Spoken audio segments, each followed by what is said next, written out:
안녕하세요. 저는 법무법인원 ESG 센터의 박준호 변호사입니다. 저는 이번 시간에 기업과 ESG 경영이라는 주제를 가지고 강의하도록 하겠습니다. 강의는 기업의 새로운 과제가 된 ESG 경영의 의미, 그리고 ESG 경영과 관련된 제도, 그 중에서도 특히 공시제도에 대해서 살펴보고 ESG 경영의 실제 사례, 그리고 마지막으로 과제를 내드리는 순서로 하겠습니다.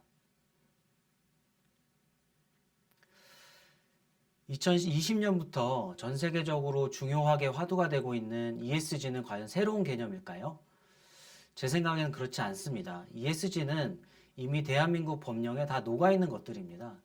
즉 ESG의 각 요소에 관해서는 이미 대한민국 법령에서 규정을 하고 있었습니다. 차례로 보면 일단 이 환경 분야로부터 보면 환경과 관련된 여러 가지 법령이 이미 존재하고 새롭게 입법되고 있습니다. 그 예로 폐기물관리법, 대기환경보전법, 온실가스 배출권의 할당 및 거래에 관한 법률, 또한 자원순환기본법 등이 있고 이외에도 굉장히 많은 법령이 존재합니다. 다음으로 S, 사회적 책임과 관련하여서는 공정거래위원회가 소관하는 독점규제법, 그리고 하도급 거래 공정화에 관한 법률이 가장 대표적이고 이외에도 산업안전보건법, 그리고 요즘 이슈가 되고 있는 중대재해처벌 등에 관한 법률 등이 있습니다. 마지막으로 거버넌스, 흔히 지배구조라고 불리는 G 분야와 관련하여서는 상법, 독점규제법, 그리고 금융회사의 지배구조에 관한 법률 등이 있습니다. 그리고 상장회사의 정보 공시와 관련하여서는 유가증권시장 공시규정, 그리고 코스닥 시장 공시규정 등이 마련되어 있습니다.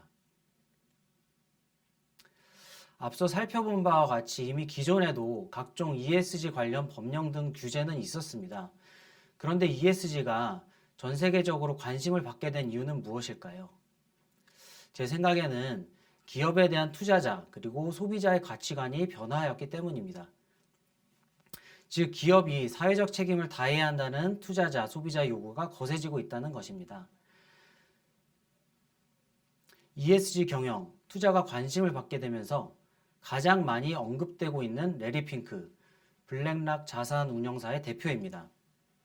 레리 핑크는 2021년 투자 대상 기업의 대표자에게 공개 사안을 발송하고 기후변화에 대한 대응, 또한 정보 공개의 중요성을 강조하였습니다.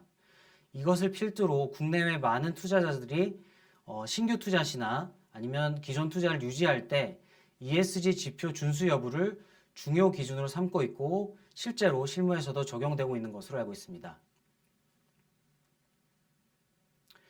이와 같이 투자자들 뿐만 아니라 소비자들도 과거보다 기업들의 사회적 책임을 더욱 많이 요구하고 있습니다. 특히 이러한 흐름은 MZ세대들이 가장 앞장서고 있는 것으로 보이는데 이들의 최근 변화된 소비 패턴을 가치 소비라고 부르고 있습니다. 즉 소비자들이 생각하기에 사회적 책임을 다하는 소위 착한 기업에 대해서는 돈줄을 내고 이러한 책임을 다하지 않는 나쁜 기업에 대해서는 불매 운동을 벌이는 경우가 늘어나고 있습니다.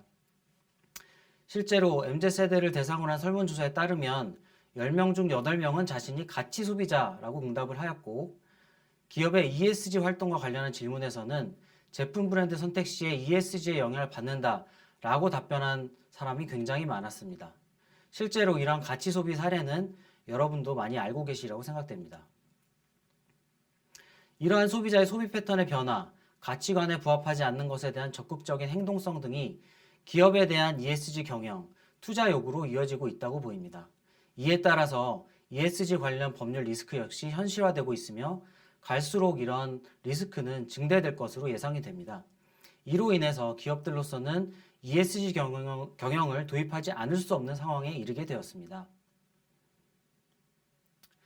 다음으로는 ESG 경영 도입의 필요성이 실제로 반영된 공시제도에 관해서 말씀드리겠습니다.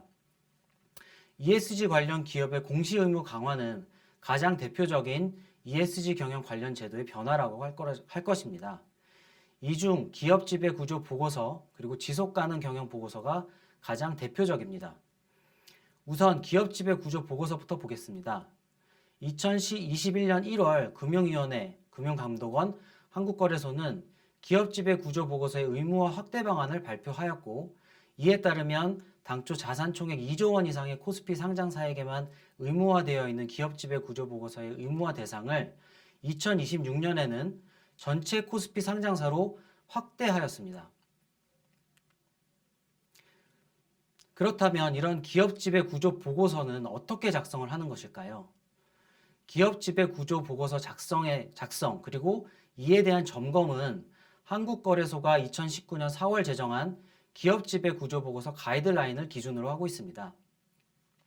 따라서 이러한 기업 지배 구조 보고서 가이드라인에 대한 숙지가 필수적이라고 할 것입니다. 이러한 가이드라인에 따르면 기업 지배 구조 보고서는 제시된 원칙에 대해서 해당 기업의 준수 여부를 기재하고 미준수하고 있는 경우에는 그 사유 그리고 향후 계획을 충분히 설명하도록 하고 있습니다. 이를 comply or explain 원칙이라고 하고 있습니다.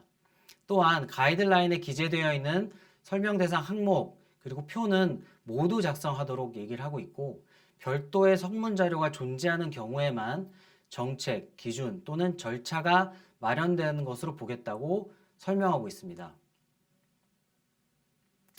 이러한 가이드라인은 총 10개의 핵심 원칙에 대해서 설명하도록 하고 있습니다.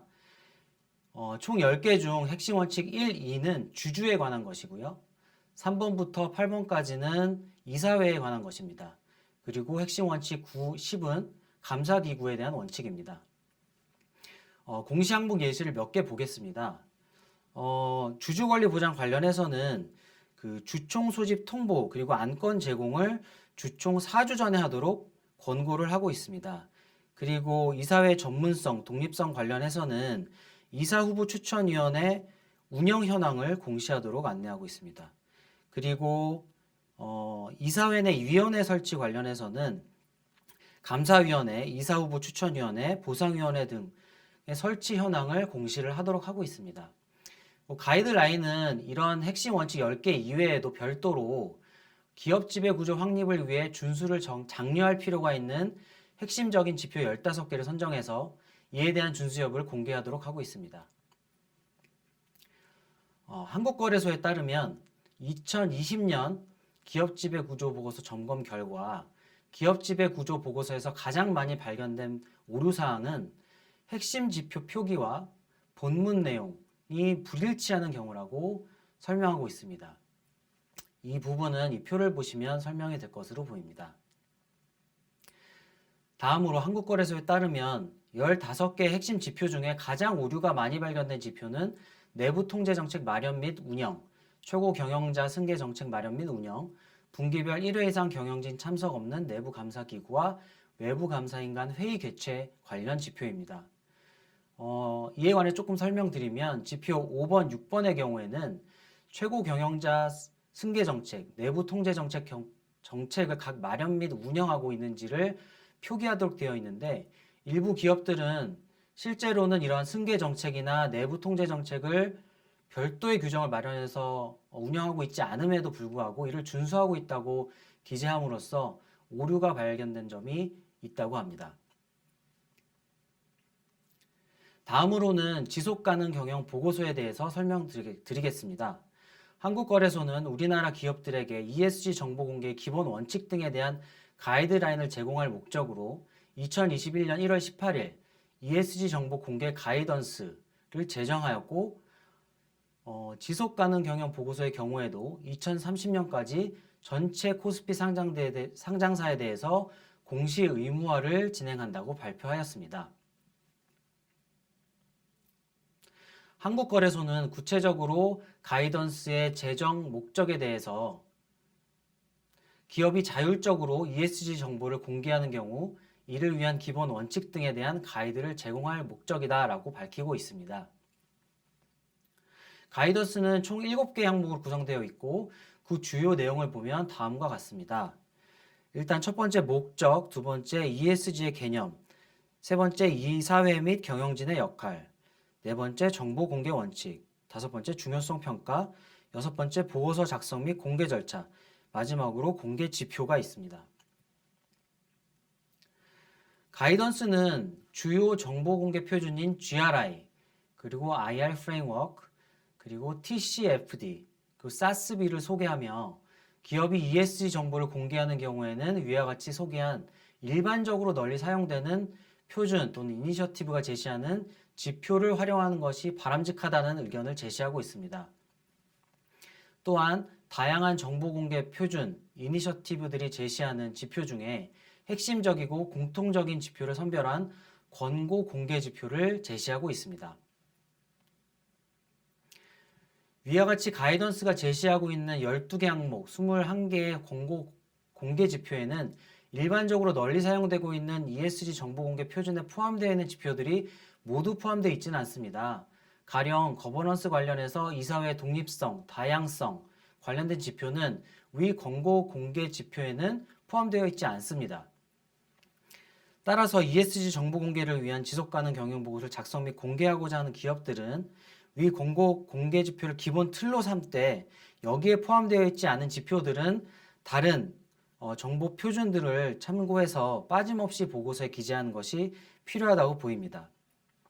아직까지 ESG 정보 공개는 자율 공시 대상에 불과합니다. 하지만 향후 이것들도 다 의무화가 될 것이 예정되어 있기 때문에 기업들은 가이던스를 토대로 ESG 정보 공개 관련 대책을 마련하고 향후 ESG 정보 공개 의무화에 따른 가이던스의 개정에도 대비할 필요가 있습니다. 다음으로는 ESG 경영 사례 관련해서 설명드리겠습니다. 우선 첫 번째로는 배터리 제조업체로 유명한 LG에너지 솔루션입니다. 이 기업은 즉 인바이러먼트 환경 관련하여 생산부터 폐기까지 친환경적인 제품을 공급하겠다고 선언하고 소유 또는 임대하고 있는 차량 100%를 친환경 차량으로 대체하는 EV100 가입을 선언하였습니다. 또한 제품의 원재료부터 제조 폐기까지 전 과정에 있어서 환경 영향을 분석해서 관리하는 LCA를 도입하여 운영하고 있습니다. 그리고 S, 즉 사회적 책임과 관련하여서는 원재료 생산 과정에서 아동 노동 이슈가 불거짐에 따라서 공급망 실사를 통해 아동 노동 실태를 점검하는 등의 노력을 기울이고 있습니다. 다음으로는 우리나라의 유명 증권사인 미래에셋이십니다.